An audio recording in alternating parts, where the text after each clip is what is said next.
to Fear Coded, a podcast where we talk about media from the horror genre and take a queer reading of a single book, video game, film, podcast, or TV show to explore just how queer horror can be.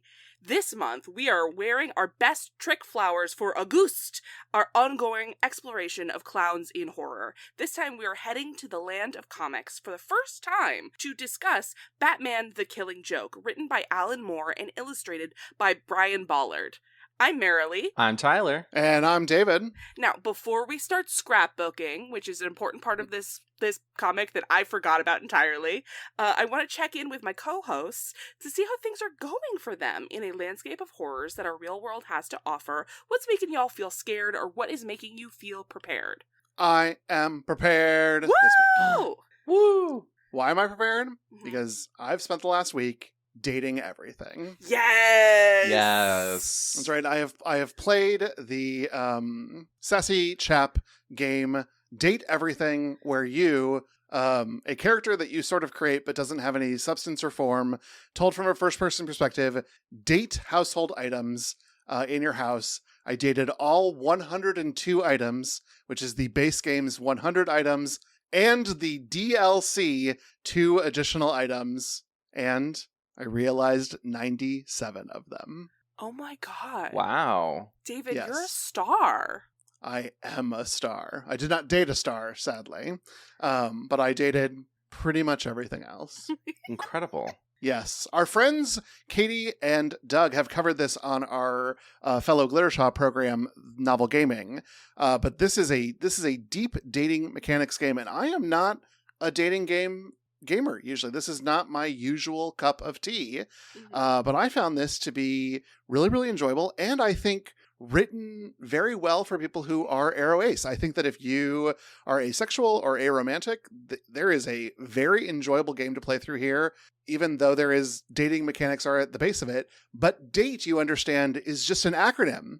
It stands for, that's what it is. It's digitally acknowledging things' existence, DATE.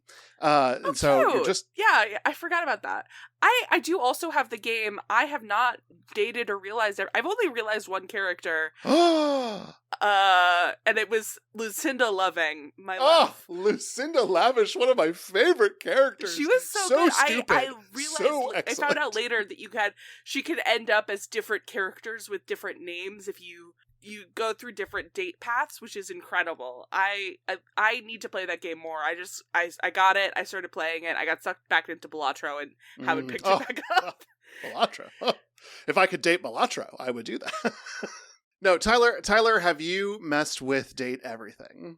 I haven't, actually. I'm familiar with a lot of the cast because it's a very star-studded voice acting cast of very prominent voice actors that many of us know and love.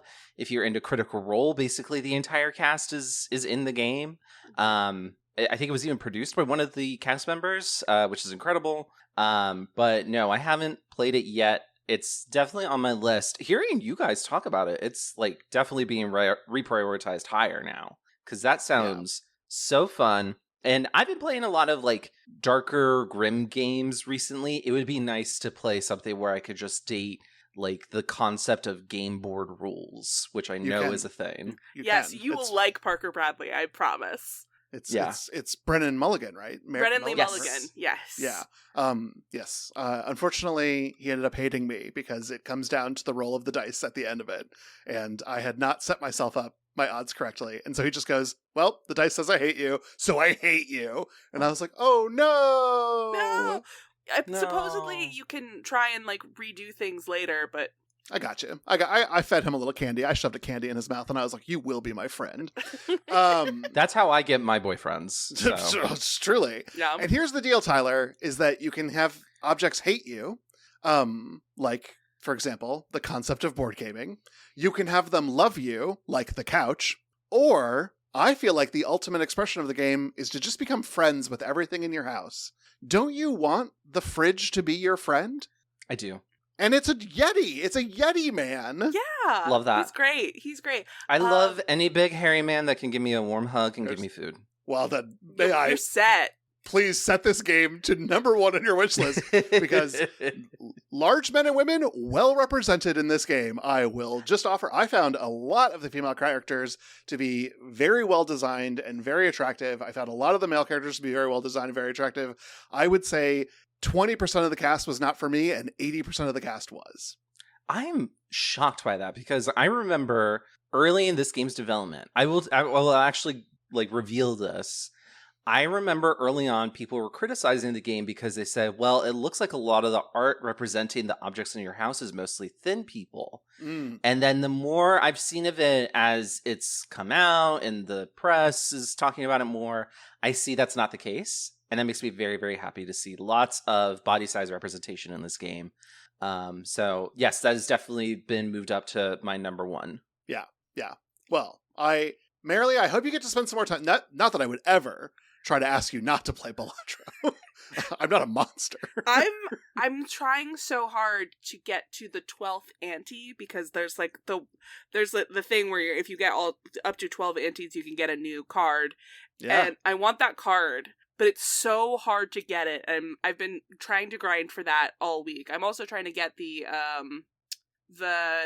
card that you can only get if you have 5 cards in your hand, which is also trying to do both of those at the same time is kind of impossible. I don't know why I keep doing this, but I'm trying for both of them. If I could get one of them, that'd be incredible. Well, when one of those goals is achieved, then I think it's time to date some stuff. I want to go back. I stopped at a point because I was like, oh no, I think I fucked up this character romance. And so I was like, I'll give myself a minute and go back, and now I'm just like kind of dreading. It's like, what if I did mess it up, and what can I do?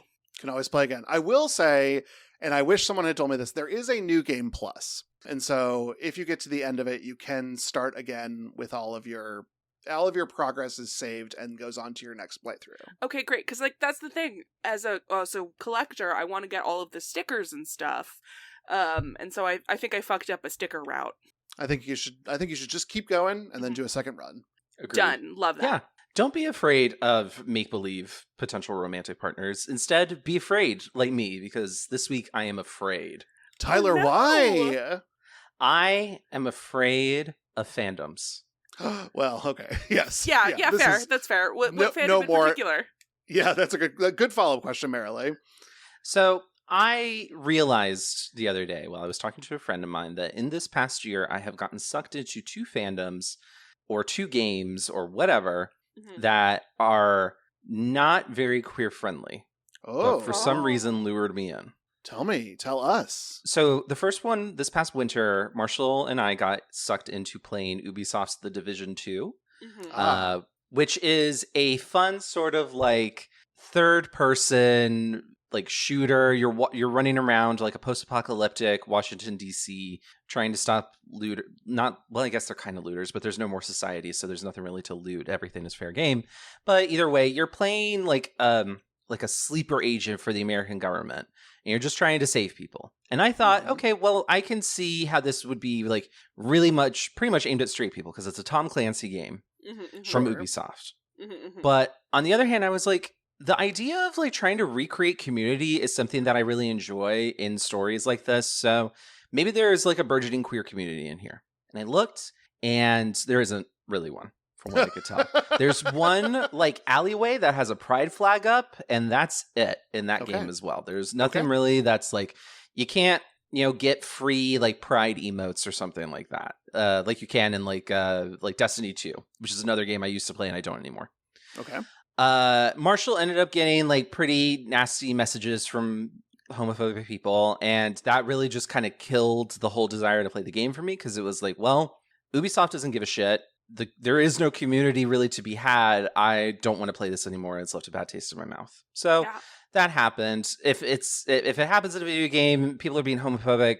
The sun is yellow and hot. These are obvious things. But I also recently got into Warhammer 40K specifically, like for the lore. Okay. And Warhammer 40K, for people who aren't aware, is like very much like the far distant sci-fi future, like imagined by British people, like Terry Gilliam. Like there's a lot of like gothicness to it, a lot of like grim darkness to it, but there's also humor, there's satire. There's no like good faction. Everyone is some degree of evil or morally fucked up in some way, but it's kind of like a fun playground to be in because everything is so larger than life that you really can't take it seriously. In Games Workshop, the company, which is huge, apparently, I did not realize they actually have an effect on like the GDP of Great Britain and the UK, which is insane to me. But they are very much of the mind, like, we welcome all queer people in our community. We love queer people. We're here for you. We abhor the thought of people being homophobic, and we will stop that. Wherever we see it, you will not be welcome at events or something like that. You'll receive a lifetime ban, etc. Unfortunately, a like universe like 40K, which is so grim dark, draws in a lot of the bad elements of people who are unable to see kind of like how it's really kind of silly at its core because it's just so ridiculous and over the top, and honestly like could be campy if it was put in the right hands. But unfortunately, a lot of people are like, oh, I'm going to buy into like the Imperium of Man, which is a horrible fascist organization where like the average person is fodder for God knows what, and says like, that's cool actually. Oh, and that's absolutely insane to me. That's insane to me, but unfortunately those people exist and they're quite prevalent in the community. I decided to just look up like LGBTQ Warhammer 40K, and of course it led me to Reddit because that's what Google does now. And someone was just like, hey, is there any like good representation in here? And a couple of people said like there was one woman who is totally agender. Well, she's not a woman in that case. This person is agender, but they transitioned from being a woman. Or identifying as a woman. And then it was just all sorts of horrible comments from people being like, I don't know why you have to make this such like part of your identity. If you didn't make it like your whole thing, then this wouldn't be a problem. And it's just like, brother, come on. And like, I'll say this too. A mod for the subreddit came in there and said, we are actively deleting homophobic comments as we go. And we strive to do that all the time because it's a never ending battle. And then underneath it were more like homophobic comments that were like, I don't know why it has to be like such a big deal to you. You just don't have to be like open about it. You just be like a normal person. And it's like, God, fuck you, man. Fuck you. Fuck you. So, that sucks. Yeah, I just realized I went on quite a tangent about that, but it does really suck that it feels like there's cool fandoms out there on the internet for stuff that I'm like interested in, and I don't even want to play the fucking like war game because it costs like $1 million to do anything in it. But like the lore is cool, so I wanted to play with it, and I can't. That fucking sucks. That sucks. I hate that. I feel like Reddit is a cesspool of garbage that the mods need to wield a ban hammer instead of just deleting things for a better time for you. I hate that. I fully agree and support you not getting into the actual game because it is a soul-sucking amount of money for pieces of plastic. But I do think that going to your local gaming store might get you a better result for people you could talk about Warhammer lore with. Okay. I'll keep that in mind. We do have a lot of game stores here, which makes me very happy. I love that for you. Yeah, maybe you can just find like a reading club, and it just happens to be Warhammer adjacent. There are a lot of like Warhammer books, so I fully think that if you went to your local gaming store and was like, hey, do you guys have like a book club for Warhammer books? If they say no, I think you could start one and get a lot of friends that way. Okay, that's a great idea. I love you guys. We love you. I am now less afraid, and now I am prepared. Yay! So my afraid turned into prepared. Marilee, did that have an impact on how you're feeling this week? Are you scared or prepared? I wish that I could say that I was scared and then go to prepared because I love that, and then I would love for us to be a triple whammy like that. But the fact of the matter is that I'm gonna go with scared because that's what our format is, but I'm really sad because sad this week. My dad's birthday is in 2 days, and he is still dead, as it turns out, and that is still a bummer. And so I'm just like deep in my feels about that. Yeah, I'm sorry, Marilee. I hope that we can help you out with that a bit today. You guys always lift my spirits, so I have no I know that I'm going to be in a better mood when I started. It's still when I look at the calendar and I see that, and it's a bummer. Oh, don't have your parents die if you love them. That's a real, it sucks. Just don't do it. It's good advice. Good advice. Well, we are going to do our best to make sure that you've got something else to think about today, Marilee. Oh, baby, I got lots of other things to say in this one, so... But today we are talking about the 1989 graphic novel Batman, The Killing Joke by Moore and Bolland, using characters created by Bob Kane and Bill Finger. It's also a partial adaptation of an earlier Batman story, The Man Behind the Red Hood, which was written by Bill Finger and illustrated by Lou Sare Schwartz and George Roussos. The comic is about the Joker's attempt to drive Commissioner Gordon to insanity and prove his thesis that anyone can go mad if they too have one bad day, while reminiscing on a potential version of his past. Batman, of course, tries to stop him. Batman the Killing Joke was instantly lauded by critics and considered as one of the greatest Batman stories of all time, and has influenced countless Batman and other DC Comics stories ever since. That's a pretty huge legacy. We are going to try, and I know that I'm personally going to be the worst at this, so, feel free to spray me with some water, but we're going to try to limit our conversation to just this story and not, the broader Batman universe of it all. So we don't discuss every Batman iteration under the sun. And again, I know that I'm the one saying this, and I'm gonna break the rules for sure later, so good luck, everybody. Anyway, with that said, what's everyone's experience with Batman the Killing Joke? Well, let me make this nice and easy. This is the first comic I've ever read. This is the first one? This is the first one. Wow. Oh, we outside of a better one. Sorry, gang. Okay, listen. Outside of the Super Mario Brothers comic that ran in Nintendo Power, almost the same years as this came out, which I also owned in paperback, but that's it. And then Mouse. I read Mouse, but that feels very different than a comic. Yeah. To me, comics were things that came in the Sunday paper. I don't really have a world with comics in this type of storytelling, and so I was excited for us to jump into one on the podcast. I don't think this was a terrible introduction, truly and honestly. Oh no, I don't think it's bad. I personally didn't end up enjoying it, but I do think that it is a good story with great art, and it is worthy of our conversation.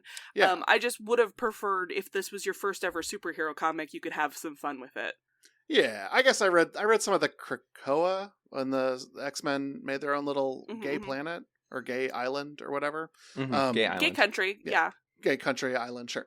Yeah, I read some of that because there was some free app on the iPad, but then I didn't keep going. Anyway, I had enough fun with it. I am, of course, familiar with the Batman. I have seen Batman the animated series. I have seen major motion pictures, and I have a fair bit of familiarity with the live action television show starring Adam West and Victor Buono, as we discussed in Whatever Happened to Baby Jane. Not starring Victor Buono. I wish starring Victor Buono, if only, but featuring occasionally. What about you both? I think you're both a lot more versed in the comics world than I am. Yeah. I was a fairly pretentious comic geek for a little while in high school. I was much more of a Marvel girly than DC, but I did read a lot of DC comics. So I might have read this one. Okay. I was shocked as I was going through it. It was like, I do not remember this. So it's possible that I just missed this one and I just read the Frank Miller pretentious Batman famous one, which is way worse, by the way. Oh, okay. Oh, it's worse? Good God. Oh, yeah. Well, everything having to do with Frank Miller is way worse than whatever Alan Moore is doing, so. Oof. Well, my bestie Maureen. Hi, Maureen. Hi, Maureen. Was really into the Joker in high school. Her cat is named Joker, and I love him. Oh, that's so cute. Oh, he's so cute. I'll see maybe if I can get Maureen to send me a picture, and then maybe we can include it on our socials. But she really got into the Joker around the same time that The Dark Knight came out in movie theaters, which I'm pretty sure that's how she introduced me to it, because I think she was the one to actually get me first in the Joker. But the Dark Knight was also heavily inspired by this story. Yeah. And I remember at the time, because everyone was raving about The Dark Knight and Heath Ledger's performance, they were like, what comics helped inspire this? And Nolan talked about how The Killing Joke had an impact. And there's a whole scene from this comic, a couple scenes really, but one in particular that's just wholesale lifted and then put into the movie. Yeah. Nolan really liked this comic. And I'm going to be honest, I think that this is a thing I say a lot to my comics friends, particularly my DC comic friends, is like, I love DC characters, wish they could write a good comic someday.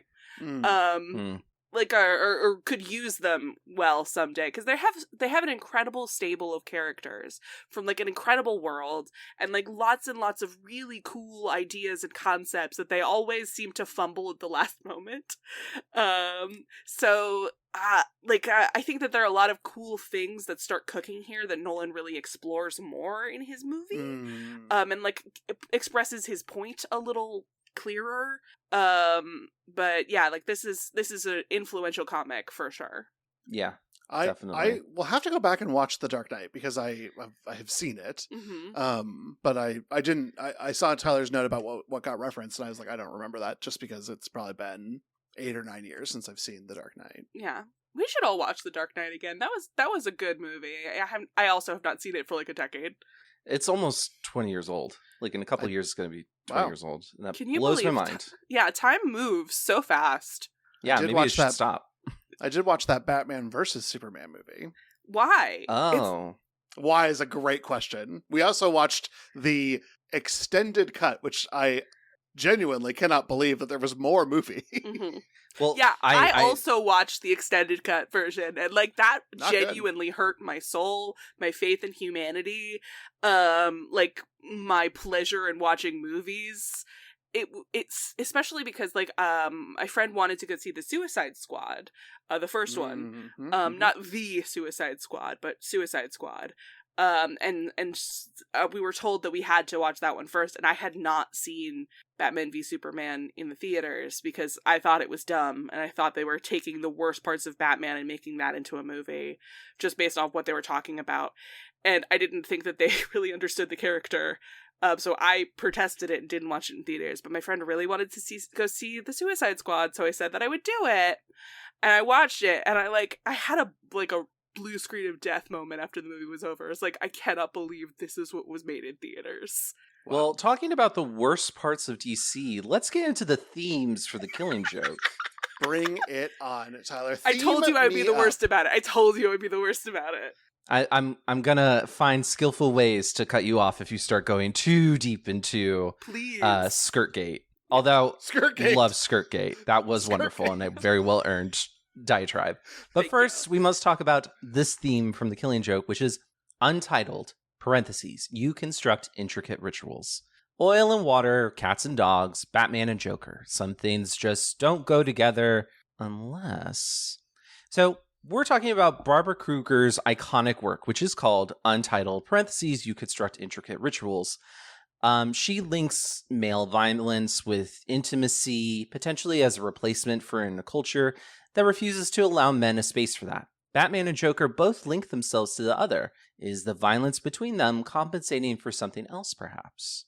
So, I do want to talk about Untitled, parentheses, you construct intricate rituals, because listeners at home might not be familiar with this.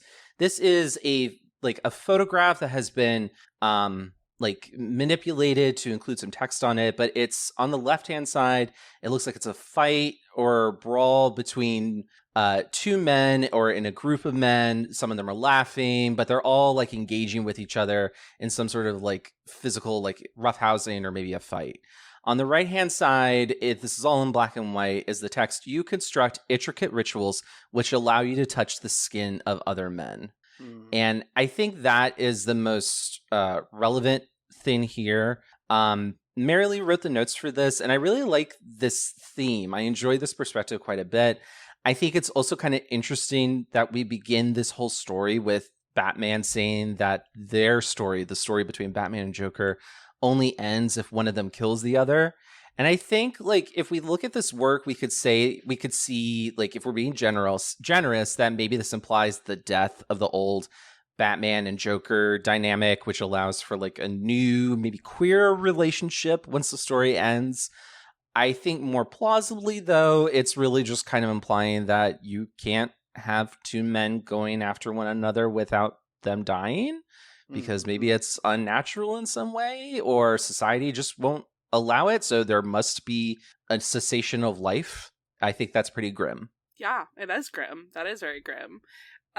Personally, I think one of the most interesting parts of the dynamic between Batman and Joker in this particular comic is the ways that Batman is the one who's reaching out, like, empathetically to the Joker in like, trying to stop this cycle of violence between the two of them. Because for the most part, across different mediums, across different stories, the Joker is generally the one who seems to believe that they are linked, and that he and Bats' dance are meant to dance together forever in this dance of violence, in obsession, and all of that stuff. Well, Batman is just like stoicism, stonewalls, and like doesn't like react in any way. So I very much enjoyed the empathetic take on how Batman views them, and he is kindly and like asking, hey, can we stop? Do you think that we could, like, work this out? Do you think we could have another way to be? Which does include a queer possibility, if that's what you're into. But even still, I thought that was one of my favorite parts of this particular comic, the ways that you can see Bruce Wayne, empathetic man, breaking through, which is not generally acknowledged as an idea in the Batman universe. Yeah, and for me, honestly, superheroes, because I wasn't super exposed to them in a comic space, and it was, Lois and Clark was on whatever, UPN or whatever station it was showing on for Southwest Michigan. But it was even like sort of before the superhero boom, and so most of my impressions, especially of the DC comics, I knew practically nothing about Marvel until the explosion of Marvel on a movie theater front, was that these are almost all parallels to parts of the psyche, and they are used in conversations about understanding and evaluating the psyche, and they are tools to help people who resonate with these characters to explore their own psyche. It should surprise no one that Superman is the one that is used a little bit more, because his name is literally Superman. It is a very easy thing to do in psychology, to explore the nature of who Superman as an icon is, not like Superman in theaters right now, which I understand is a much, much different vibe. Or even Superman v Batman, like that I understand also was a different vibe, a vibe that went on 30 minutes too long. At least. This, however, Batman was a different way of looking at the inner conflict of a person with trauma. And so, to me, reading this comic, it lined up with like everything we talked about in school vis-a-vis cultural conversations around Batman in psyche analysis. Because this comic is all about trauma, providing trauma, responding to trauma, what you look like as a result of trauma. And so that was kind of fun. It just is, because of that view of it, I didn't really get to dive into like the Batman versus the Joker of all of it, because I was too busy just like looking at trauma. I love that. David, thank you for bringing such a beautiful and unique perspective. Yeah, you know what? I'm excited to talk about it because I have a lot of questions. Great. Well, that's a great opportunity, because we're going to talk about the source of that trauma with our next theme, One Bad Day. So in the comic, Joker tries to drive Commissioner Gordon to his breaking point to prove that anyone can go insane just like the Joker did, which is all part of his deeply held nihilistic view of the universe. That's right, folks. The $10 word we're talking about today is nihilism yet again. It's back. It's back, baby. It's back. The overwhelming specter of nihilism is once again upon us. So this is clearly the school of philosophical thought that most resonates with murderous clowns, which is silly because absurdism is right there.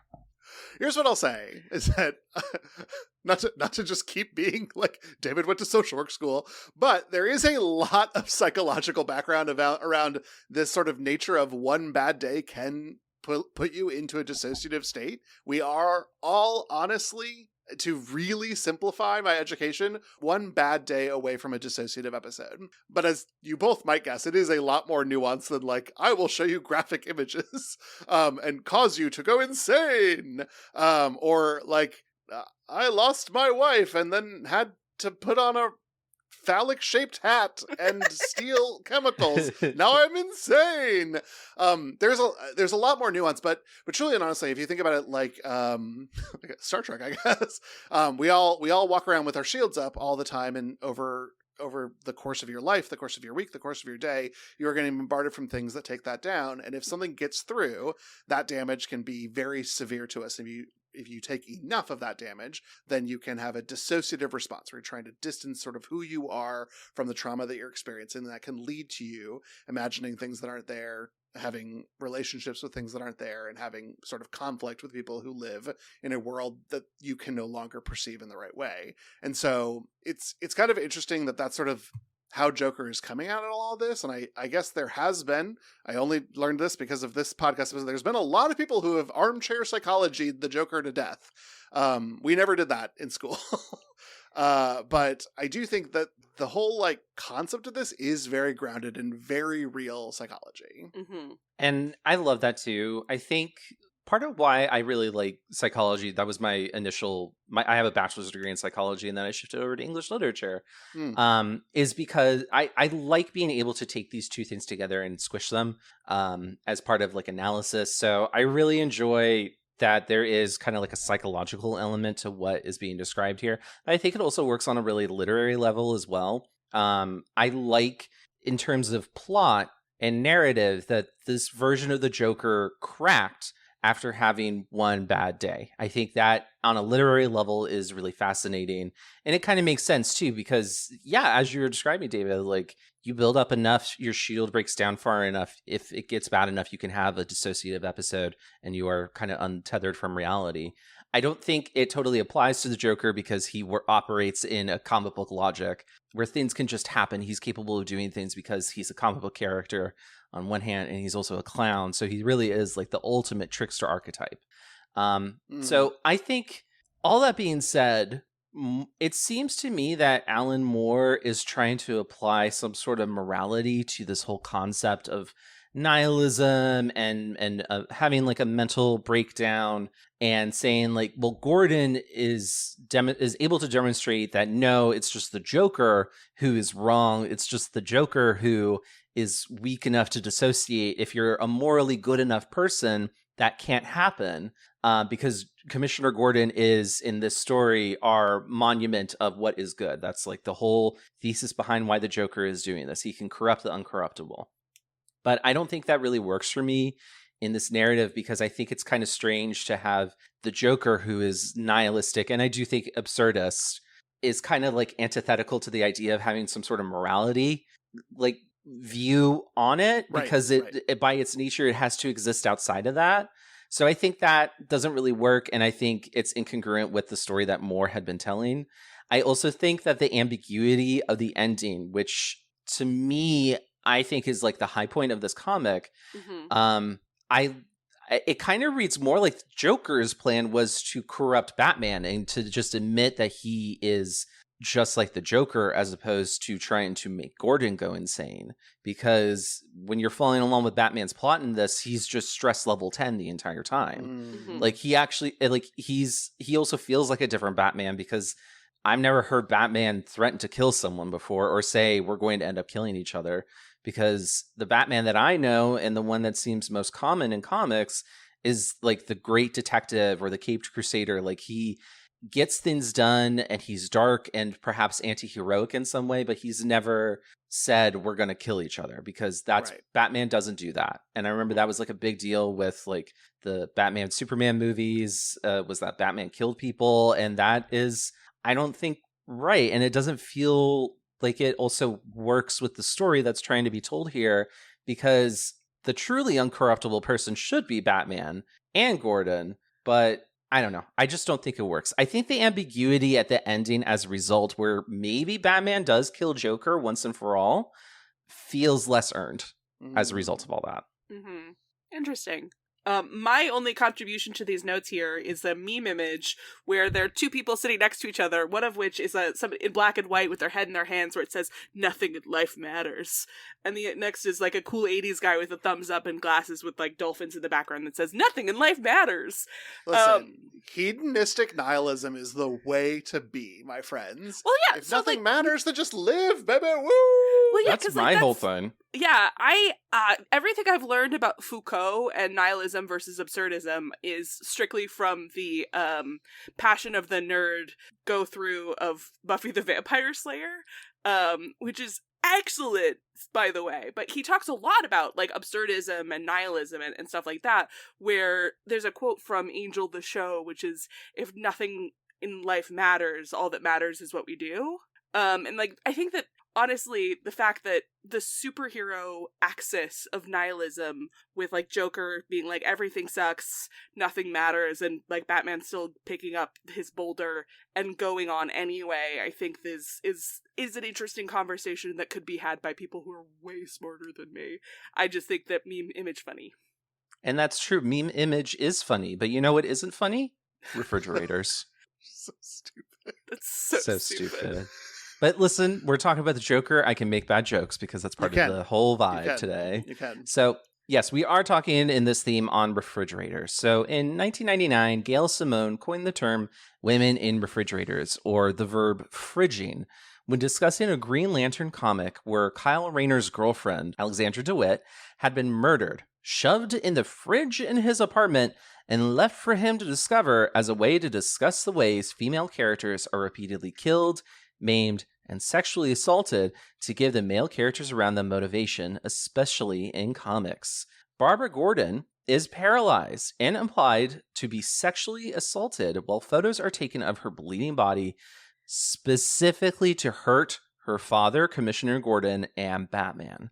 This whole thing is so non-essential to the plot, it wasn't even in the brief description we talked about earlier, making it an essential part in the discussion of superhero comics and misogyny. So I had been warned about the Barbara component in the plot and how it had aged poorly, but wow, it is truly bad the way Barbara is just kind of used as a plot device. Yeah. Yeah, it's...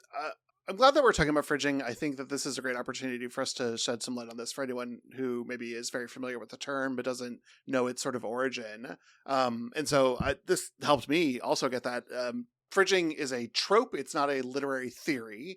It's something that had already been going on, and it took the sort of collective recognition to sort of name this. And what Simone did is she compiled this list as like just a fan of comics. Like, she doesn't have a background in literature. This is not like her bread and butter. She wasn't writing a thesis, and she just mailed all these publishers and then put their responses up on a website. It was like, here's what the people who make your art think. And it was such a badass punk move.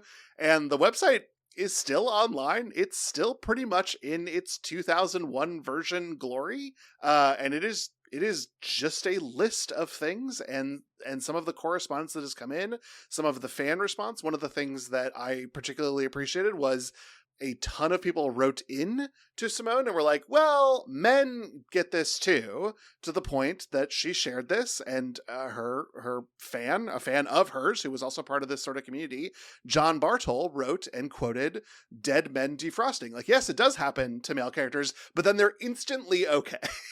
Like, which means it's not the same thing. It's the same verb. It's just not the same outcome. And so that the impact is much, much different. And Bartol's response, really sort of opened my eyes because I hadn't considered this. I'm not a comics reader. And this was really fascinating. I will be referencing Lauren Watson's thesis on comic book women that she published in 2008 as part of getting a master's degree in literature from Texas State University. And so I thank you, Lauren, for your excellent, excellent work and for writing 32 pages about Batman, the Killing Joke. I really appreciated reading them so that I could have some substantial background in this. One of my favorite things, though, in her thesis was that Watson argued that Barbara's situation doesn't even meet the criteria for a fridging, and that makes it even crueler, because ultimately, the shooting of Barbara Gordon doesn't motivate Batman. It doesn't even accomplish what it needs to with Commissioner Gordon. it is almost exclusively there to shock and traumatize the audience. And that is why it is so remembered and discussed, is what Watson argues, is that we all have gone through trauma having seen these comic panels, but they don't actually impact this story tremendously much. So it doesn't, it's like lower than, it's like worse than fridging. It's like cruelty. Yeah. Yeah. Yeah. Absolutely. It is indeed just kind of cruel. I talk about this a little bit later. I think Moore has a history of doing this sort of thing that's meant to shock the audience, and kind of also deconstruct or criticize comic books as a medium, which I think is a valiant thing to do. I think you should like criticize the medium that you're working within, because that's how the medium grows. But I don't, and again, I'll talk about this more later, agree with the actions here, because I don't, it's, as you said, David, it's just kind of meant to shock the audience and just kind of traumatize us, and it doesn't have a huge impact on the plot within this story. Yeah, I think that what Watson does is incredible, and I'm definitely going to read that myself. But I would push back on her thesis that this doesn't count as fridging, if only because just because it doesn't work doesn't mean that wasn't the intention for doing those things. And I do think that has to be like acknowledged as part of the action here, because it was done specifically just again because Gordon and Batman don't respond like as intended doesn't mean that this wasn't done for that reason. Does that make sense? Right. It does, but I would encourage you to read Watson's thesis, because I maybe I'm not communicating it fully, but Janine, Joker's pregnant wife, is fridged because it directly motivates his actions. Because this doesn't directly end up motivating a character's actions, it's crueler. It is I suppose if you could measure more misogyny, it is treating a female character even worse because it doesn't even result in outcome. And it became very important for Watson to make that clarification, because when Watson eventually through this, the Joker is just a section of this. Through her entire thesis, she is proposing a new pedagoggical theory around comics writing, rather than just noticing the trope of fridging. And tropes and theories are a very different thing. One is top down, one is bottom up. That's all I can give you on that, because I did not get a master's degree in literature. But in the attempt to do that, it became very important to say, where is the line? And upon reflecting on one of the most well-known stories, which Batman the Killing Joke is, it surprised even the author, Watson, that when you look at this pedagogically, it doesn't even fit the mold of what Simone had first sort of said, hey, this is where I'm noticing this pattern. This doesn't even actually fit the pattern. That's wild. I really have to read. Isn't that wild? Isn't that, it's just bonkers, because it's so awful to read, and it feels like a misogynistic use of a female character. And I'll get into it later, but like Barbara Gordon apparently is a very well fleshed out character. Oh yeah, no, she's a well-known, well-loved, very famous character who you don't like in your notes. You're like, who is this? And you pause it. It's like, yes, but the fact that who she is so unimportant, it doesn't even mention it in the comic. Right.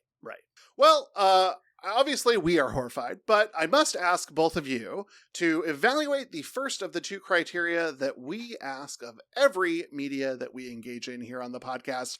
Was Batman the Killing Joke horror? Were you scared while engaging with this comic? I don't think it counts as horror for me. I think there are some really stark and shocking images. There's one image of that like recurs of like the guy who sells Joker the amusement park.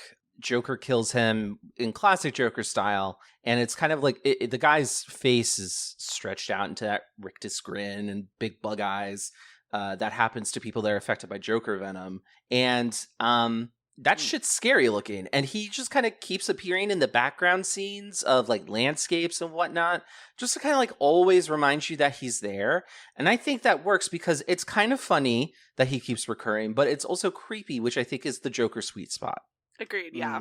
Like, I understand why, like, because we decided we wanted to talk about the Joker. I googled the list of Batman horror comics, and we picked this from that list. And I do understand why it was put on that list. I don't find it scary, and I don't know that it meets the criteria, but I understand why people put it on the list. Does that make sense? I do. Yeah. Listen, here's the deal. Some of the locations are horror adjacent, like a creepy abandoned amusement park. That kind of like you don't set a rom-com in an abandoned amusement park. Like that's not the genre you set that in. So I'm giving it to that. I think a lot of the drawings are pretty grotesque, terrifying, horrifying. I was a little shocked at Tyler's casual use of something called Joker's venom, which maybe is just a recurring thing that exists. So there's lots of these guys who look kind of scary. That's cool. That's cool to know. We only get one of them in this. I could have had a second. I would have enjoyed it. But I think that the denizens of the amusement park that are sort of like Joker's thugs are also a little bit interesting for us to discuss and either we're supposed to perceive them as grotesque or they are grotesque, or there's, the throat of babies or whatever. There's some imagery in here that I'm going to give this to. I was prepared to say no, but now that you're both on no, I kind of feel like I'm holding the ball and I'm being defensive. Like I actually was a little bit more horrified than the both of you. I was never scared. I read the comic before bed. I had no trouble sleeping. This wasn't a scary thing. And I don't think the philosophical questions were particularly horrifying for me to consider. So even though like I slept like a baby after the substance, from a imagery perspective, I was thinking about the concepts of it throughout the night. And what if heroes are just bad guys who have a code of ethics did not thrill me for the evening. My heart was not palpitating at this idea. And maybe that's because it's from 1989 and that's okay. Like the sort of evolution of that question has gone on to far more complicated and less interesting questions like what if Superman but evil, which I just never need to ask that question again. Well, I just done. Marilee, don't sit on that. Ask a question. Got it. Yeah. Thank you for redirecting me because I was so close to saying things, but that's not the point. The point is it queer?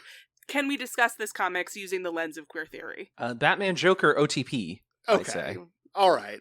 Listen, is that a thing truly and honestly? Do people ship these two? Oh yeah. Like the canonically, like how the Joker feels about Batman in a romantic sense is a question that pops up a lot in different stories, adaptations. Like how they feel about each other that's a thing with a capital TH. Well, this is Alfred Erasure, and I will not hear it on this podcast. Batman Alfred for life. Interesting. Love that. Thank you so much for your perspective. That's all I got. I do think that the nature of a story that is about insanity, a story that is about how we label insanity, has a lot of relevance to queer theory. Because I think for a tremendous amount of our history, we have included aberrant sexuality under the mantle of insanity. It is well within recent history that we removed what we now call queer identity from the Diagnostic Statistician's Manual, the DSM.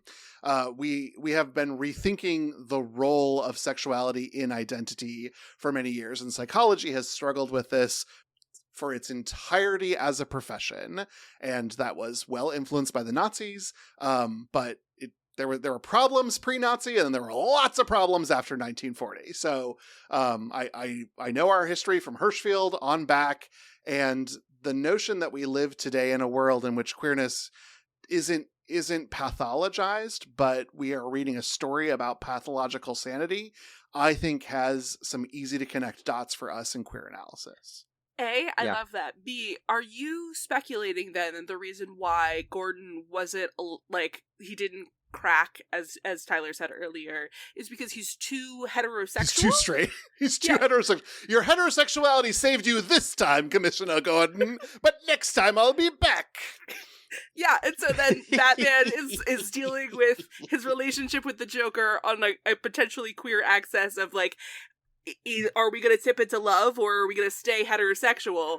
God, I love that, David. Thank you so much for this fun thought experiment that I'm going to be playing with the rest of the episode. Yes, and if you have comments about my Joker impersonation, please email the podcast at faircodedpod@gmail.com. Yeah, only praise. I'm typing an email right now. Hey, David, I loved that. Do it again. Thank you.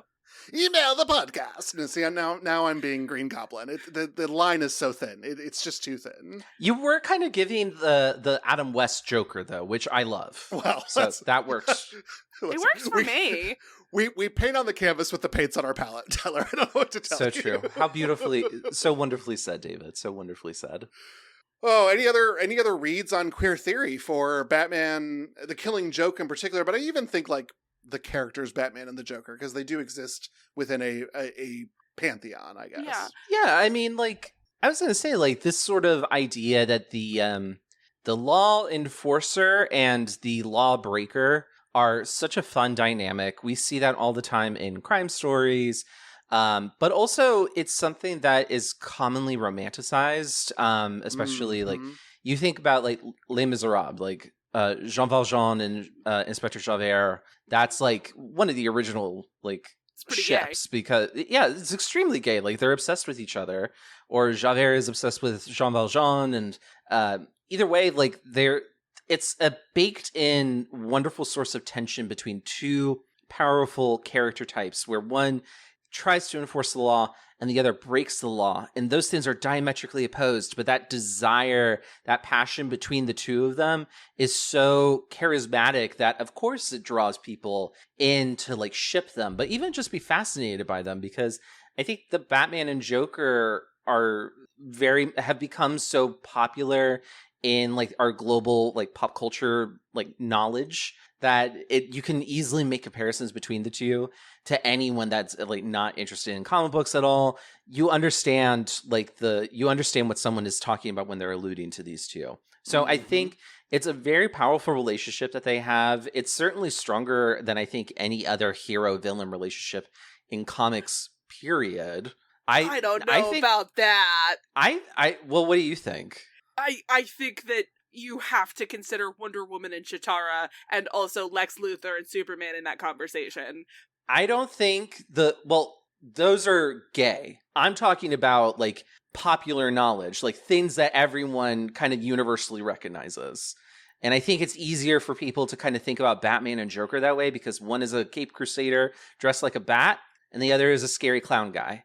So if you're talking about like within popular culture outside of the comics book world, I'd have to give it to you. But you're just saying in comics, like even like within DC Comics, like Lex Luthor had a clone made with Superman and his own DNA because he wanted to have a baby with Superman. So like I simply don't know what you're like how to qualify that. We're gonna have to talk about that on another comic book day, because that is something I've never heard of and I want to dig into. But unfortunately, we are all killing joke today. Yes, we are all killing joke today. I do think that if we're talking about queerness within like the Batman sphere, I do think that there are a lot of interesting conversations that you can have, like Batman and Joker, like and everything like that. I do think that since she is here, we should also mention that Barbara Gordon, Batgirl, was specifically created to stop people from thinking that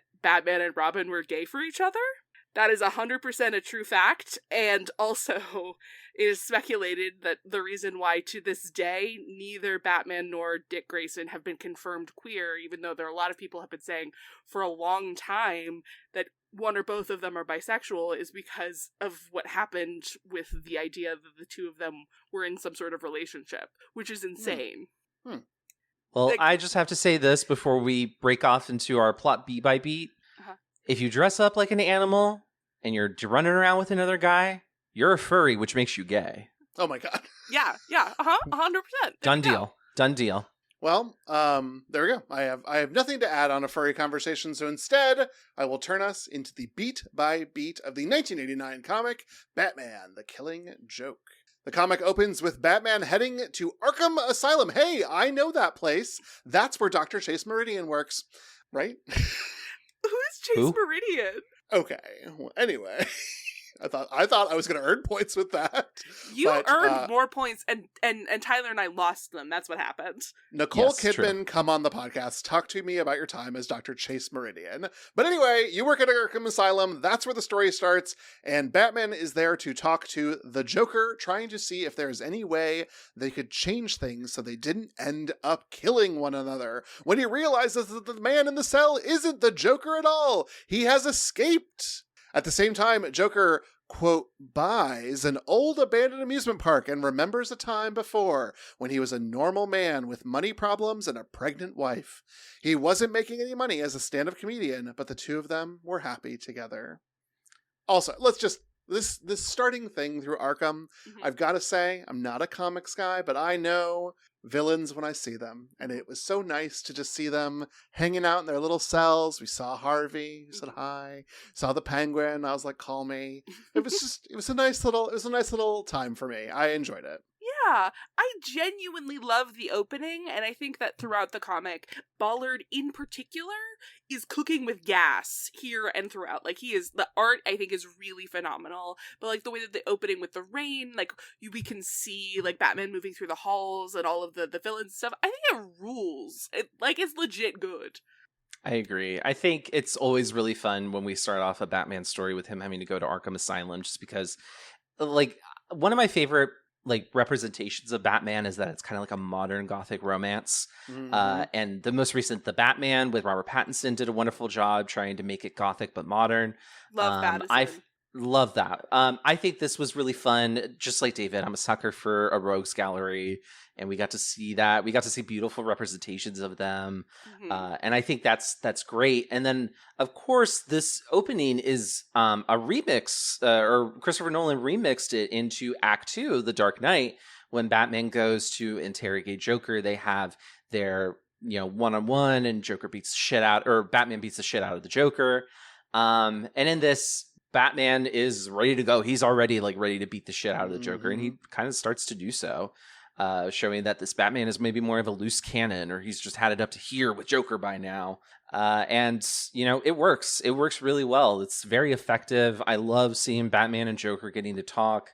And yeah, I think that's cool. What do we think about leaping into this backstory of the Joker? Because this is the story is very famous for being a potential origin for the Joker. Yeah, I was actually going to ask both of you this because I have not seen the Joker film, the film that just is called Joker. But I am familiar with the fact that he was a stand-up comedian and it didn't work. And so is this the origin of that? Is this the first origin story of the Joker? And it also sounds like from Tyler, maybe there is not just one, which is fine. I understand how comics work. I'm not, not that much of a novice. Yeah. So this is, I think, where it popularized. I think this is the most popular Joker origin, which is why it showed up in the movie. I haven't seen the Joaquin Phoenix Joker. I'm not interested. So you could tell me anything happened in that movie and I'll be forced to believe you. But I personally hate Joker origins. And so this is because this comic is so big, so many people have accepted this as the true version, where even in later in the comic, Joker says that, hey, maybe it's not even true. He's an unreliable narrator. That I like. I like that because I do think the Joker would fuck around with you about where his origins were. I think that is fun. Yeah. Now we do get a Joker origin in the Burton film, right? It maybe just goes to the dentist, right? It's like a surgery thing. No, actually, it's basically what the ending with the acid vial and everything. Acid vat. That's right. Yeah, the acid vat shows up a lot. I think that the acid vat is silly, but I have to accept that the acid vat is a thing that people like. But yeah, Can I tell you what actually just happened for me though before you go on? I was misremembering the spoof on The Simpsons where Lisa goes to the dentist and they make her look there. She reenacts Jack Nicholson's scene from the Burton Joker, and that is why I said, did he look like that from the dentist? So you know what, everyone, come for me. Just absolutely roast me. Yeah, if you come for David, you have to get through me. David's a delight, and I love that. the one thing I will say that's positive about these flashbacks is I do like the way that like the art style like reflects what's happening in the like they always have a really cool like match cut to and from when they are going into the flashback moments, and I think that kind of rules. I do think it's kind of interesting that Brian Bolland, my version of The Killing Joke is the deluxe edition, and it had an afterword from.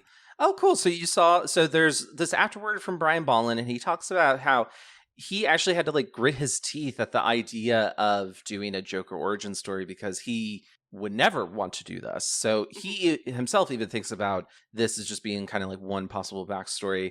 I agree with you, Marilee. I think the whole thing with the acid vat is kind of silly, but it is a comic book. And at the time, that was just like a thing that you did in a comic, and we didn't really understand how acid vats work.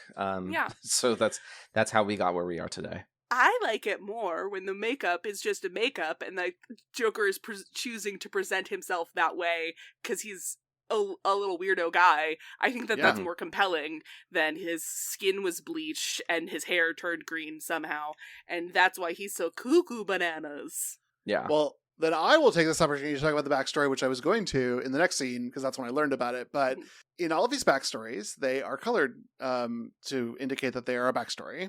It's sepia with the red highlighted and throughout. Yes. So we all read the same version, which is the deluxe version, which apparently is the only... It is very difficult to find other versions of this, but that is not the original coloring on these, I have learned, and I have seen the original coloring, and it is fabulous. What? Yeah, I do think it would be... I don't think it would be harder because the character models look very different, but you then don't really know you're in a backstory like the sepia does. But the original colors are very nice, and I'm a little bummed I didn't read it in the original version. I'm shocked now. I thought that like it had been recolored to like full color. You're saying the sepia is not what it was? That's huge. What was it supposed to look like? The rest of the comic, it was like full. It was print color, right. whatever that 4-color notation thing is. Well, I like the sepia, so. I agree with you. I like the sepia. You know what? I don't like the scene that I'm about to describe. So get ready, guys, because the big thing is coming. This whole month, I've been trying to give you things to stop you from talking, and you just keep being like, "We gotta talk about them, so let's get it done." Well, let's do it. All right. Okay, so at the Gordon home, Commissioner Gordon is cutting out a news article about the Joker breakout while talking with his daughter, Barbara. The doorbell rings and she opens it only to find the Joker and some of his goons behind it. He shoots her, monologues while the goons knock out Gordon, and then starts unbuttoning her top, saying he takes some snapshots to remind Gordon of her.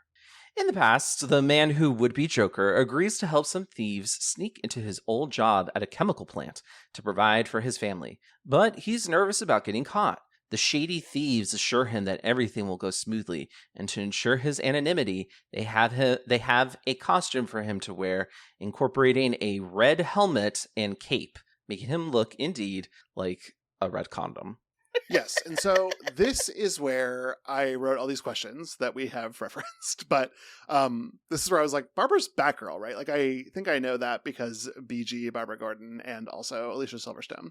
And so I thought, like, even now, and then as I read Watson's thesis and her giving me the entire genealogy of the Gordon family, I found out that she was Batgirl and was also a senator who lost re-election in 1980 just as Ronald Reagan took office, and I was like, great, fucking Reagan's in this shit now too. Oh my god, he haunts us. He haunts us all. And so what I learned from Watson's history, and maybe this will line up with the history you all have if you were following Batgirl, is that in the last issue of Batman Comics, before The Killing Joke came out, they had Batgirl retire to make her a civilian and make this tragedy more apparent because she had retired, ?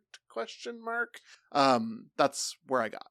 Yeah, I had heard that she had retired from being Batgirl before The Killing Joke. I didn't remember that she was a senator, but like, I guess good for her. You should go back to doing that. But yeah, so she was Batgirl for a while. That's what she was created to do. And then after this happened, and I say she was Batgirl because what comics continuity is doing with her, Yeah. because for a long time she was this character Oracle, which was a much beloved supersona in her own right. People loved Oracle. She was a leader on a different team called Birds of Prey. She was a pivotal figure through like the Bat Family universe and like in the DC comic sphere in general, because she was like the person who was in a chair who was able to hack into anything. She was like the information network. People really loved Oracle, but her time as Oracle versus Batgirl is like constantly being like changed, reinvestigated. Sure, like she could walk again for some reason, and some people have a lot of feelings about what kind of character they like their Barbara Gordon to be. Interesting. Yeah. Well, I guess let's talk about the really kind of instigating factor that changes Barbara, which is the Joker's arrival and him shooting her. Yeah. So I do find the Joker's arrival very effective. I think using, like, because opening the door, like the way this is portrayed in the comic is really one of the scary moments where it's just Barbara opening a door and then there's the Joker. He's wearing a hat, so his eyes are obscured, but you see like one little glimmer of light caught in his eye, and it's really scary and it's used quite effectively. But then he pulls a gun out, which is... Well, the gun's already out, to be clear, but like... Well, the gun's... Either way, though, he has a gun, not like a toy gun, not like a cowboy's like fake gun or anything like that. It's not obvious it's a toy, which is so often the case with the Joker. It's just a straight up revolver, and he shoots Barbara with it, and it feels kind of like, I don't know, like mean, kind of like I'm thinking about this within the framework of what David was describing, which is that this was meant to traumatize us or scare us or shake us up, and I think that follows through because. Like, we just saw the Joker poison a guy, which is very comic booky and very Joker-esque because he's using, like, a trick handshake needle. Very common Joker kind of thing. Yeah, it's like the joy buzzer where you, like, if you shake hands, it'll, you know, shock them. But instead of shocking them, it's a hypodermic that kills them with the Joker venom. I think it's the fact that it's a gun shatters like this comforting illusion of like comic bookiness because that's the Joker's whole shtick is that he takes like clownish things and he makes them murderous. And in this, it's just straight up a gun. And I think that is like a penchant of Alan Moore's. Like he likes to shake us up as readers. He likes to shake the whole medium of comic books. And I think in that sense, it works. And I think there is a version of this whole story that does work, where maybe this is more centering on Barbara's perspective of the story, and we have Barbara's view on everything, but instead it is focused on the men that just in which Barbara orbits, and Barbara is not a core part of it. And I think that makes it shitty. Yes. You know what's also shitty? He shoots her like in her womb, which is just weird, and like where the shot happens, it's I don't know. It felt very misogynistic to me, just like the placement of where the gunshot was. It's just like in that reminds me of Terrifier 2 with where Serena was stabbed by Art, and then that was the thing that glowed to bring her back to life, and then it was the whole Jesus and Mary and she's everything and an angel all combined into one. Yeah. But instead, it's just Barbara is shot there, and I think. If she's shot there in the womb, then it feels even more intentional to attack her as like a woman, and that just feels like dirty. Yeah, like not like in a haha like lewd sort of way, but just like it's just extra gross to me. When the way that like he takes pictures of her and it's framed as a sexual assault, like I knew that like because again. I felt like I had read this before. When I got to that point, I was like, wow, I guess that I didn't. Or at least if I did, I kind of forgot that this was a part of it. Because I was really shocked that, like, this was what we were doing with Barbara Gordon Batgirl, one of the most famous women in Batman comics. It felt mean. It feels like it crosses lines. It's a violative act, which it's not okay, but it like villains cross lines. That's kind of what makes them villains, you know. Yeah, I am familiar with the concept of a villain. It did. I think it's the Tyler put it. I wish we all had a better eloquence for this. It feels so unfantastical. Yes. It feels so uncomic booky, and that I think is what makes it sit weird. And for it ultimately to not have an impact whether that's because Joker's machinations don't work, or Commissioner Gordon is like so morally upright that he cannot be turned insane, and it almost takes Batman off the case to go visit Barbara in the next scene. That there's like a narrative discongruence to this as well. Mm-hmm. So it's sort of like it changes the sort of momentum of the story, and it's traumatic, and it kind of sucks, and it's a little misogynistic. I think that's why this is so remembered, which is kind of a bummer if this is such a important story that the actual thing that this gets remembered for is kind of like the worst part of the comic. Yeah. Yeah. You know what's not the worst part of the comic that really brought me joy was in the flashback, the thieves and the man who would be Joker are sitting around eating fucking shrimp, and I was like, oh my god, it's the substance again. What is it about gross men eating shrimp that just keeps popping back up? Mediocre men love eating shrimp.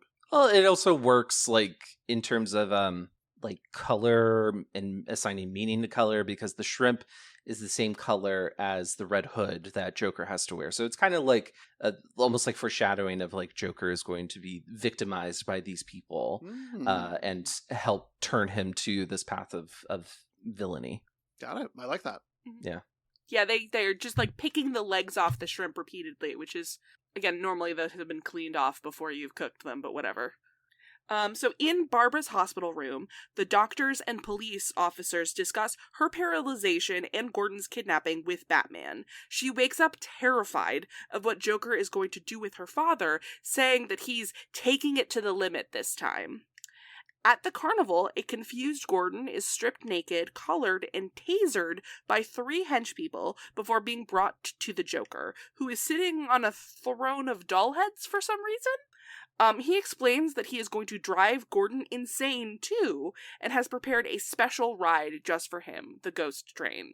Damn. Gotham Memorial Hospital, not, you know what, 1989, before HIPAA. Then I accept it. Tell Batman everything. Mm-hmm. Yeah, it's just like the way that the doctors are just manipulating her feet, like, as she's unconscious to Batman and this police officer kind of fucking sucked. It's more of that sort of casual misogyny that's being thrown around. Mm-hmm. And it, like, I would, again, love a story where that is all the same thing happening, but it's all being told from Barbara's perspective. But instead, she's a prop. She's just a prop. And that's a shame. Because I think also this scene is great with Barbara because, like, on the one hand, it's very classic superhero of Barbara to wake up and her first thought is about her father and trying to get him help. And I think that's awesome. I love that because it shows that Barbara is one of the uncorruptibles. She's an untouchable. She can do it even though she just had something horrible happen. She can think about other people. However, doing so also prioritizes Gordon's pain over Barbara's, and that sucks. Yes. Yeah. I mean, I agree with you, Tyler, because it is a very heroic moment to be like, I'm concerned about my father. And I mean, maybe unrightfully, maybe this is unfair to Commissioner Gordon, but I do read Gordon as elderly. Yeah, he's an older like guy. He's like, an older guy. Barbara takes care of him, right? Like, or there's at least some level of familial connection between them. And that is where I read that concern out of like familial love, not necessarily like just I'm a hero and I care about people who are hurt. Like I actually care about this person. This is my dad, right? This is her dad, that's her dad. Right? Yeah, so I didn't hate her waking up and be like, oh no, my dad, because, you know, oh no, my other person in the scene is probably like what anyone should say in that situation. Yeah, especially because like he was kidnapped, but before, like, she knows the Joker has him, so like I get it, but yeah, it doesn't. I mean, we don't get. She's otherwise completely unused, and that's what sucks. Yes. But like I wouldn't have minded the first thing. I guess the first thing I would have loved her to say is like, I can't feel my fucking feet, because that would be a realistic reaction to waking up and not being able to feel your feet. But the second thing being like, oh no, my dad got kidnapped by like the worst person in the world. I don't diss the comic saying that. Like the Joker is bad. I recognize and understand that. Mm-hmm. Even the most unhinged fangirls should not want to be kidnapped by the Joker. It's just one of those things where it's like, we wouldn't bring it up, but because of these other issues that are going on, it becomes more apparent. Yes, exactly. Yeah, you nail on the head, Tyler. Nail on the head. Yeah, like Barbara gets almost 0 lines in this comic. Like she is introduced like mother henning and fussing about like the glue in the scrapbooking. It was like, you're using too much glue, it's gonna squidge over the sides. And like bringing her dad hot chocolate and all of that stuff. She gets shot, doesn't really say anything else in the rest of the scene because she's like crying, which is understandable when you were in a huge amount of pain. And then this is her only other scene where she doesn't express anything other than concern over her father and like fear about what the Joker's gonna do. And for Barbara Gordon to be reduced to no other words kind of fucking sucks. Mm-hmm. I do like the Joker's whole monologue here. Like I said, I liked the creepiness of the sort of denizens of the carnival. That did work for me. I do love the Throne of Babies. You can't not let me enjoy the Throne of Babies. The Throne of Babies is incredible. They're so fucking uniform that you have to you do then read them as dolls, which is great. Because then you're not worried that he totally would have on purpose killed a bunch of babies to make this throne. But it adds this like weird absurdity that works on like the clown level of the Joker. And I think that in a lot of modern tellings of the Joker, the clown aspect can sometimes get a little bit confused for sort of a like chaos only. And for Clown Horror Month, I'm really glad that we are like here at a fucking circus. We're doing a clown. Yeah, all of his denizens are sort of like freak show people. We've got like the fat lady, conjoined twins, strangely large infants. But like, yeah, like it the works 3 for the hedge Joker. people that the Joker has are like adult baby looking people. It's I think they're meant to be like little people that have maybe been exposed to some of Joker's chemicals and whatnot, and now they're just dressed up as cherubs. So it's, many things in this have not aged well, but I do think it is part and parcel with the Joker's whole circus aesthetic and clown aesthetic. And I totally agree with you that I think modern representations lose that a bit, but I think this whole thing, and especially like the train ride, it does give a little bit of like, welcome to my twisted mind. But like, it works though, because the Joker is like that, and he's so over the top that it's impossible to take seriously. Kind of like what I was talking about earlier with Warhammer 40K. There are literally babies with cherubic wings that have been grown that are just in vats that are just kind of meant to like pass messages around. Like, it's so silly and so over the top. You can't take it seriously. And I kind of see that here as well. And it's fun. I like that. That's the kind of shit I want to see with the Joker. Yeah, like I love the Throne of Babies. Don't get me wrong. I just it takes me out a little bit because it's like, what are we doing here? What are you, the Joker, trying to express with a throne of baby dolls? What is happening? Why are there 2 baby doll heads on either side that are on fire? What do you want? What are we doing? No, I think it's hilarious. No notes on the baby dolls. I am going to buy a barrel of baby dolls after this recording. Then it's the actual content of his monologue. And okay, so I'm foot in 2 worlds on this one. One world, I love the idea of using the past as a resurgence of trauma to achieve this goal, which is to corrupt what you see as uncorruptible. And his means to an end is to make Gordon go crazy through having a really bad day. The other side of my foot, though, is that, okay, this is my first comic, but like, Commissioner Gordon has surely been through some shit in his life. And trauma is actually a lot more impactful to us as individuals when it has been a little bit more time since we have explored it, especially if we have not resolved it. Commissioner Gordon would be understandably still going through the situation that he had just endured in his apartment when he watched his daughter get shot. So using that as the only means of focus and then extremely sexualizing Barbara in order to further deliver that on his little crazy ride, that gets a lot of these things conflated to me, when instead a more effective way of actually achieving this would be to say, here are all the times you fucked up in your life, Commissioner Gordon. Here are all the bad days that you let people have because you didn't save them in time. And that, I think, would get us out of this whole Barbara of it all. And we could have just let Barbara be a fucking hero and show up at the carnival with Batman as like, I put my cape back on because I'm not a senator anymore because of fucking Reagan. But instead we don't. And instead the ride ends up being, I think, the worse for it. Yeah, agreed. Yeah. But I like the idea that I can use someone's experienced trauma to corrupt them. I like that. I like that a lot. I agree. Agreed. In the past, while the man who would become Joker is setting up for the big heist that night with the two thieves, some police officers arrive to tell him that a freak accident killed his wife. Devastated, Joker tries to back out of the robbery because what's the point now? But the thieves refuse to let him. On the train ride, Joker has rigged televisions throughout to sing, dance, and monologue about his philosophy while his henchpeople make Gordon watch. The screens change to showing naked pictures of Barbara as she lays there bleeding in pain after getting shot. He's made to write it over and over and over again. I think the comic book framing of this is fun because on one side of the page, it's Gordon's perspective. So it's all of these horrible things. We have the monologue, the singing, which I actually love that there was a song and dance routine in here. It's so silly, camp. Which is very, that's camp. And that's very Joker-esque. And I love that they did that. And I could even hear like the melody and stuff going in my brain, which doesn't normally happen. So that's fun. On the other half of the page, though, is Batman's whole journey trying to find where the Joker is. And of course, he ends up, like, he is the world's greatest detective. So, of course, he's on the case. He's trying to figure out the solution. It ends up literally being given to him by a cop, but, you know, whatever. I do think, though, that there are still some problems with this scene. David, I know you wanted to talk about some of, like, this whole thing with motivation.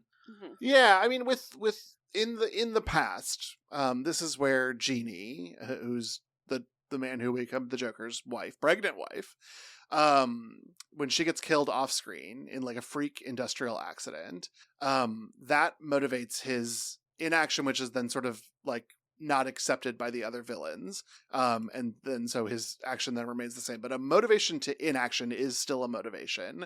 And so this is where Jeannie's like death absolutely meets the criteria of fridging, which was, you know, laid out and discussed as we talked about earlier. I think, though, where I start to become a little bit confused about motivations in this section is the Joker's whole deal. So the Joker is sort of chaos. He has plans, but they're sort of extemporaneous. They take advantage of that chaos. They work and flow in the chaos. And this methodical nature seems to be almost like a pop psychology version of chaos theory, to the point that it almost felt like this whole thing. And again, not a comics person, so I could be getting this totally wrong. But this seems like a machination of the Scarecrow, not of the Joker.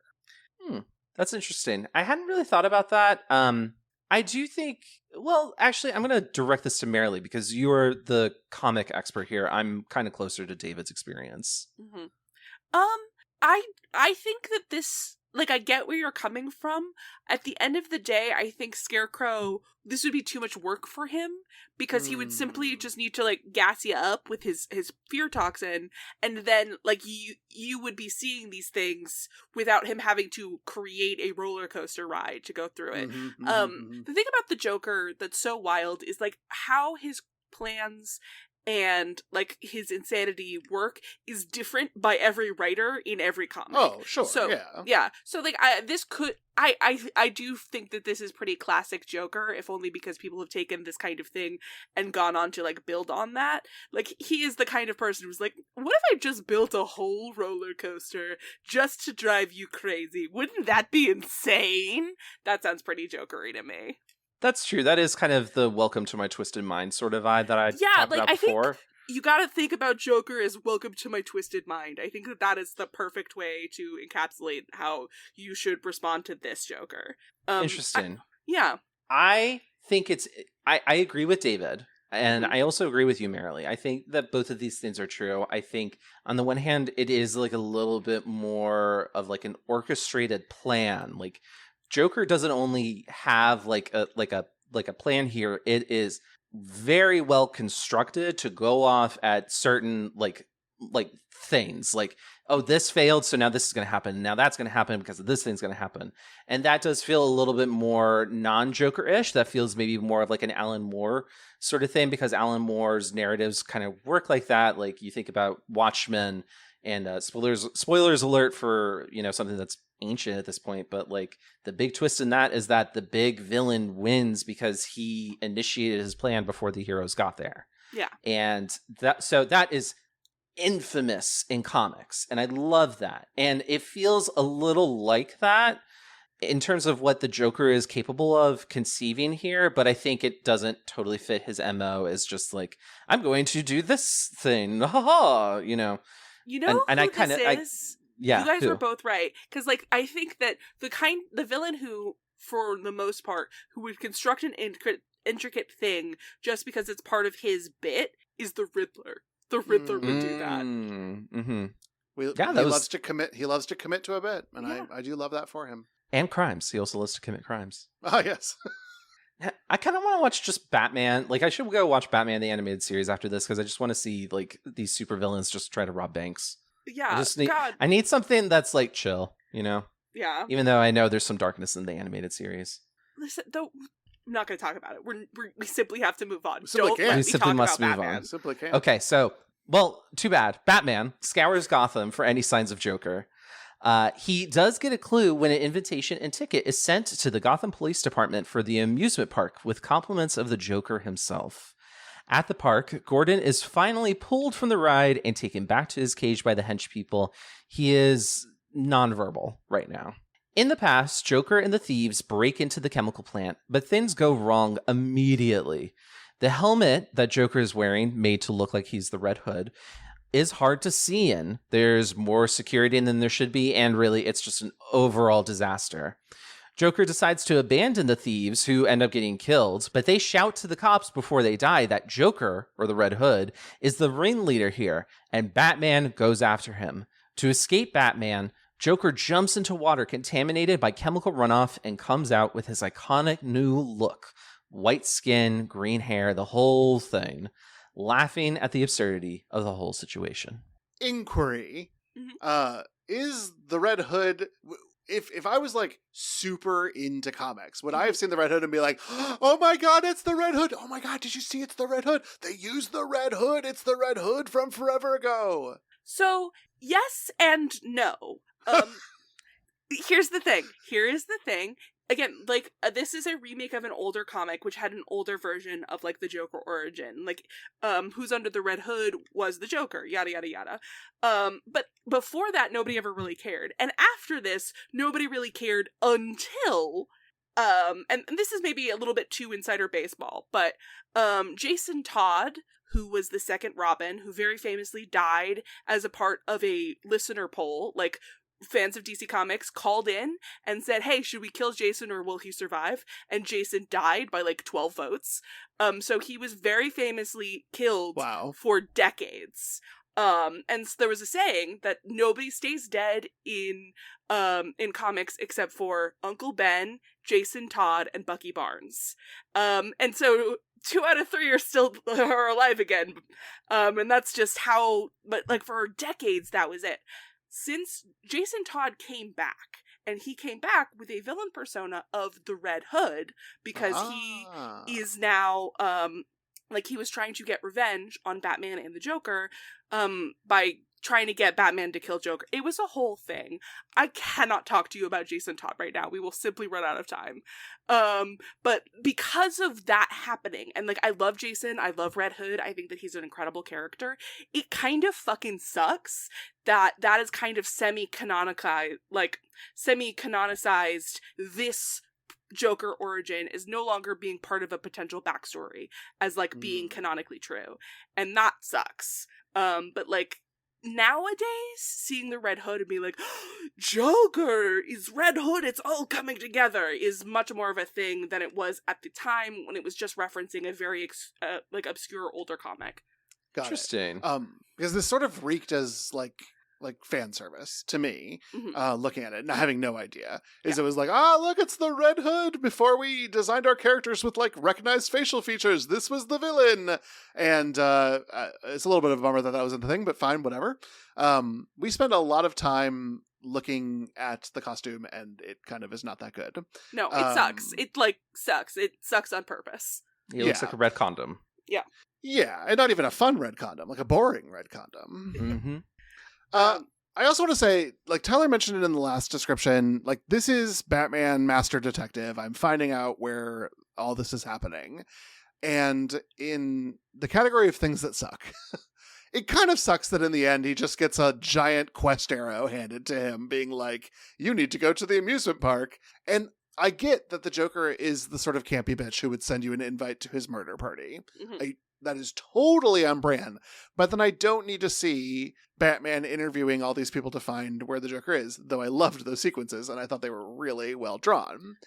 And so I just kind of feel like in the end, we also didn't have a lot of agency for Batman in this story. And Batman was also sort of on rails rather than being an active part of the story. Yeah, that's a really good point. Thank you. Yeah. Yeah, I actually like that perspective.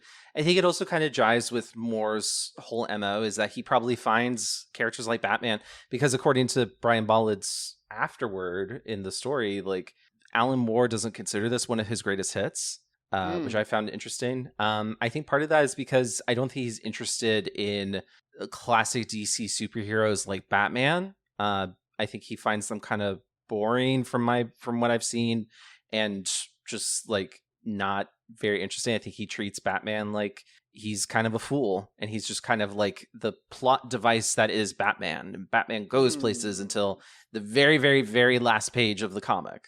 And then Batman becomes more of like an independent person. But I think he finds the Joker more interesting. And I think it's interesting that this is not a very interesting backstory for the Joker. Like, I think the whole thing with the acid vat is kind of boring.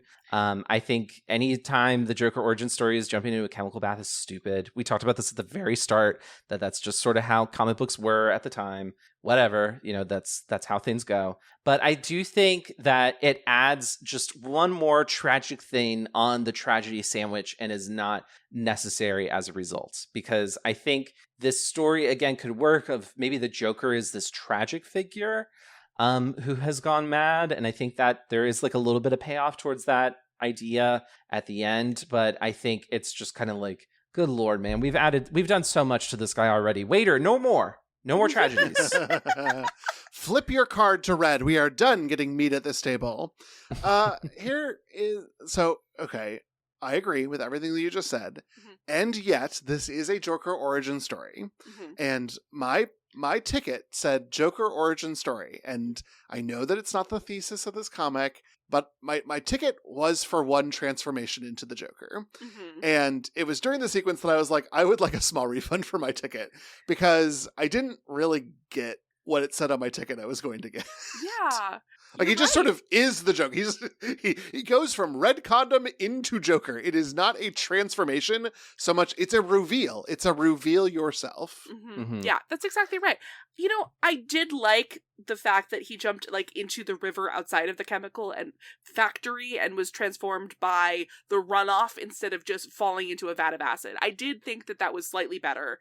And then like just goes to prove that you really should not be drinking the tap water in Gotham, my God.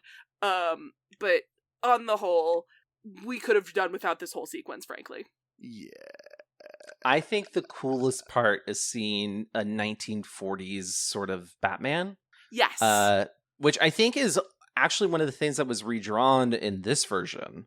Oh, really? Based off of the afterward from Brian. Yeah, I think that Batman in the original version just kind of looks like Batman. This version, he has like the hooked ears up top, and he just has more of like an animalistic sort of vibe. Wings yeah, he's got the 40s wings. I do also like that the Joker was scared shitless by Batman because the Red Hood obscured his vision, but also because Batman at this time looks scary as shit.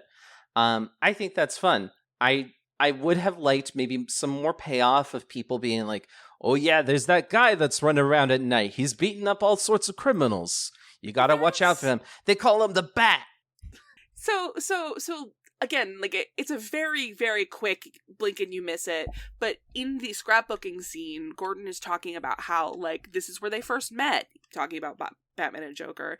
And like in the scene if you listen to the cops, one of them is like, oh my god, it's that guy Batman we've been hearing about. So like this is kind of like one of Batman's first big show out moments. So I think that like the fact that Joker is terrified because Batman is a new concept, that there's a grown man in a giant bat costume who's gonna like hurt you. I thought that was pretty good. And I like that too. I think my problem with that though is kind of the same problem that we had with the Joker using a gun to kill Barbara. It's purely for us as readers to understand. It's not the Joker's perspective on it. The Joker is not really the one that's talking about Batman. He's not thinking about Batman. He's not dreaming about Batman. And Batman doesn't come up in his conversation with the goons. Like, he's just scared of Batman because we have been told that Batman is scary and is being talked about. Oh my god, that's so smart. Yeah, you're so right. Yeah, so I think like this whole thing is just kind of like a little bit of a wet fart, if I'm being real. The drawing of the Joker, which we used in our monthly promotion for Fair Coded, is a fucking amazing drawing. Oh, it's yeah. a great drawing. Listen, everything that I say about this comic, that all of the negatives, please do not think that a single second is directed at Bolland and what he does with the art. I think that he really does incredible work with this, and like the way that he draws Joker laughing post like his little chemical bath, and he's like bleeding out of his eyes a little bit or crying blood or whatever, and like that reaction, and then match cut to the hench people laughing at Gordon. That ruled. That was so good. Well, Marilee, take us home. All right, everybody, are we ready? This train is choo-chooing to the exit. Let's get out of here. At the amusement park, Joker's full freak show of hench people hang around outside of Gordon's cage, laughing at him, while Joker monologues yet again. When Batman arrives, the two fight while Batman thinks about the speech he gave earlier to that fake Joker. Eventually, Joker escapes into the funhouse, giving Batman a moment to free Gordon, who is still very much sane and insists that Batman go catch Joker and bring him in alive. They have to show him that their way works. Over the intercom, Joker gloats about driving Gordon mad and insists that Batman is just like him since he clearly had one bad day too. Why can't he admit that to act like there's anything else is crazy? Batman rejects Joker's premise completely and offers his help to rehabilitate him. This is their chance to change the cycle that they're locked in. They don't need to kill each other. After thinking about it for a moment, the Joker says that he's too far gone already, but actually this situation reminds him of a joke. It's actually pretty funny, and it gets a chuckle out of Batman. The two of them stand in the rain and laugh together as the comic ends. Well, we got to start by saying that because Commissioner Gordon is a man, he was able to be subjected to one bad day and did not suffer the consequences, even though they were these traumatic machinations. But Barbara Gordon met her end in Act 1, and this reminder of that, and that Gordon is instantly like, no, I'm upstanding. Like, I am literally upstanding. Yes, I might be naked, but your Batmobile mowed down the hench people, which also, like, rude Batman. They all ran away. Like, I don't think that he hit anybody. They all went, it's the Bat! And they took off running. Well, that's fine. Okay, well, I love that then. If they said it's the Bat, then this is nonviolent, and I love it. Right. But I hate the fact that Gordon is, like, the most unscathed person who has ever been unscathed in all of unscathedom, and his daughter got, debilitated instantly earlier in the comic. There should be some consequence for Gordon. I don't mind that the Joker didn't reach his goal. What I do mind is that, like, Gordon has never looked healthier in this comic than he looks now, and that sucks. Oh, it's still, like, the only thing that's different about him. He's naked. He seems fine otherwise. I don't hate that either. I really would have loved a moment where it's like, hey, is Barbara okay? Yeah. Act like you're a father. Doesn't even care. Yeah. Doesn't even care. No, he's too heterosexual. He's got to be like, nope, simply cannot have feelings. I am a straight man. Gotta go right back into the job. Oh, God. Yeah, no, it bothers me too. I think it kind of gives like a little bit more credence to maybe like this is actually all aimed at Batman, and Joker was just pulling like a long trick to try and make him think that Gordon was the true victim here and no, it was Batman, and he's trying to convince Batman to just admit, like, you should go crazy like me, and then we can be happy together in queerdom, which, like, okay, maybe work. I think all of the stuff that happens in the Funhouse is fun. Like, it's very classic Batman versus Joker stuff. Agreed. The art is really nicely done. There's like beautiful like posing that's happening. It feels very fluid, and like all of this is happening live, and I love that. I think that's very difficult to do in like comics art, and Bolland, you genius. It worked great. I also really like the joke at the end. I think the ending conversation between Batman and Joker is the best part of the story. I think that's a great examination of their relationship. I think it like just captures the dynamics so well and why they are doomed to be each other's nemesis forever. I love that Batman laughs at one of Joker's jokes for like the first time ever. And it is kind of like legitimately funny. And it also like works as like a Joker style joke because it's about two people that are leaving an insane asylum. And, you know, one, they have to trust the other person, but they don't. And I think, and so forever they will be stuck in loggerheads with each other. But then Batman grabs the Joker as the Joker is laughing hysterically. And the last 3 panels that we see is like Joker and Batman's feet from each other. Then it's just the empty parking lot with some water. And then water covers the whole parking lot. Mm-hmm. And it's very ambiguous and strange. And it kind of makes you think, wow, did Batman actually kill the Joker? Did he trust along with Gordon and show that this is the way that Gordon works is the way things should work? And it's left to the reader to decide. I like that.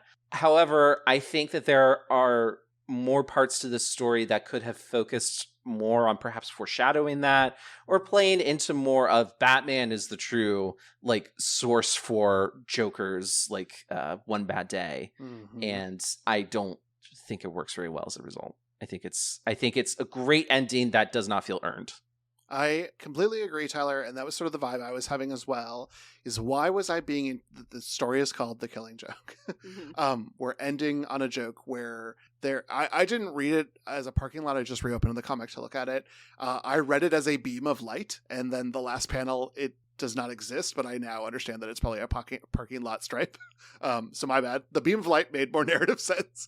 But if this had been a joke that he was workshopping in the past, and then it came to fruition and was birthed here at the end, that would have been some seriously good narrative payoff.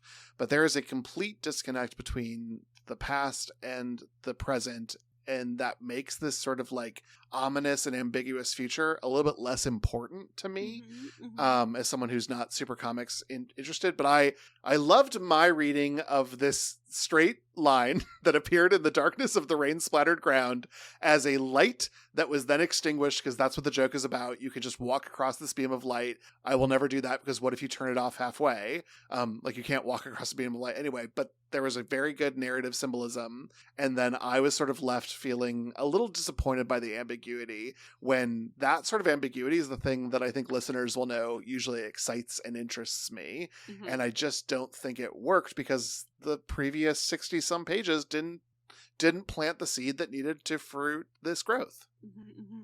You know, David, it is a parking lot stripe, but I think it also works as like a metaphor for this beam of light. Okay. Yeah. And the beam of light is obscured and then gone completely.